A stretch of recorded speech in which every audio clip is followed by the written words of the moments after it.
Fresh. Fresh cheeses are the simplest form of cheese because they have no aging process and are meant to be eaten immediately. The most widely accepted origin story is that Middle Eastern nomads stored milk in pouches made from animal stomachs, which contain rennet, and the milk curdled into something edible. Fresh cheeses such as ricotta, chèvre, cottage cheese, and mozzarella keep a soft texture, mild flavor, and high moisture content. The delicate flavor makes them common in salads, pastries, spreads, or simple dishes where their clean, milky taste stands out. Because there's no rind and no time for complexity to develop, the quality of the milk matters more here than in any other category. Soft ripened.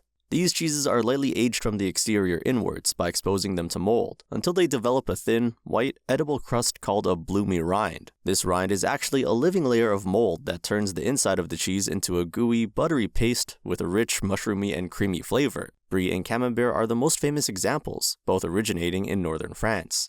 Norman cheesemaker Marie Harel is credited with creating the Camembert in 1791. Reportedly, with guidance from a priest fleeing the French Revolution, people often eat these cheeses too young, when the center is still firm and chalky, and miss what the cheese is actually supposed to taste like. Semi-soft. Semi-soft cheeses and the subgroup monastery cheeses sit in a broad middle zone, with enough moisture to stay pliable and smooth, but enough structure to actually slice. Havarti, Fontina, Munster, and Young Gouda all fall here. Many of these cheeses were developed in monasteries across medieval Europe, where monks had both the time and the agricultural resources to experiment with cheesemaking. Fontina, from the Aosta Valley in northern Italy, has been made since at least the 13th century and became the foundation of the classic Italian fondue called fonduta. They are very common on cheese boards and grilled cheese sandwiches. Semi-hard. These cheeses are typically aged between 3 and 12 months, resulting in a denser, firmer texture that is easy to slice or grate. The flavors begin to deepen here, moving away from simple milk toward notes of hazelnut, fruit, or sharp tang. Cheddar, arguably the most well-known semi-hard cheese, is defined by a specific mechanical process known as cheddaring. Once the curds form and the whey drains off, the curds get cut into blocks and stacked on top of each other.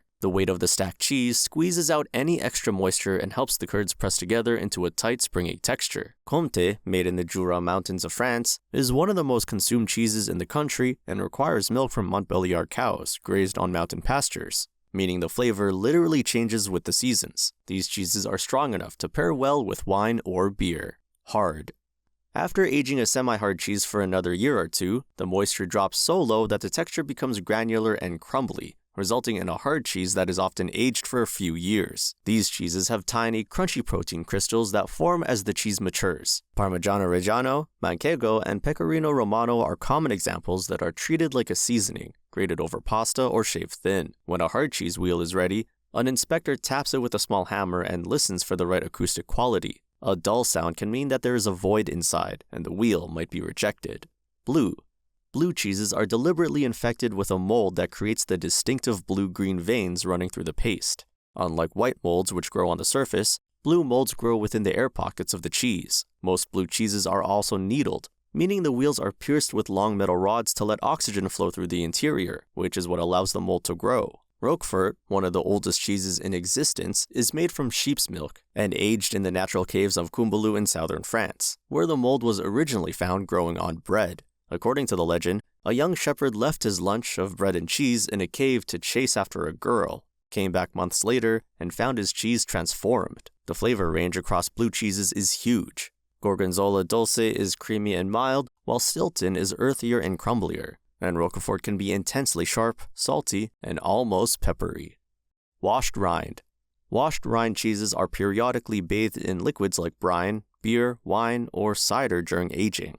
This process encourages the growth of a specific bacteria that gives the rind a characteristic orange or pinkish hue and a stinky smell. However, the interior of cheeses like Taleggio, Epoisses, and Limburger is often surprisingly mild, sweet, and very creamy. Many of them are paired with the regional drinks of wherever they came from, specialty and process-based.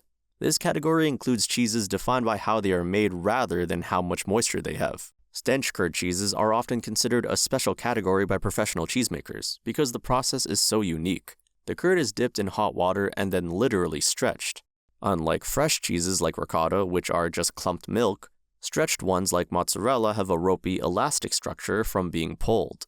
Whey cheeses are technically speaking not real cheese because they aren't made from milk. They're made from the whey left over from making other cheeses. And caramelized cheeses like the Norwegian Gjetost are made by boiling whey, cream, and milk for so long that the milk sugars caramelize. It ends up looking like a block of fudge and tastes like salty caramel. A single cheese can actually move between categories as it sits in a cellar. For example, a cheddar is semi-soft when it's 3 months old, but becomes hard with crunchy crystals after 5 years. In some luxurious cheeses like Brie Savarin or Saint Andre, extra cream is added during the process to boost the fat to over 60 or 75%.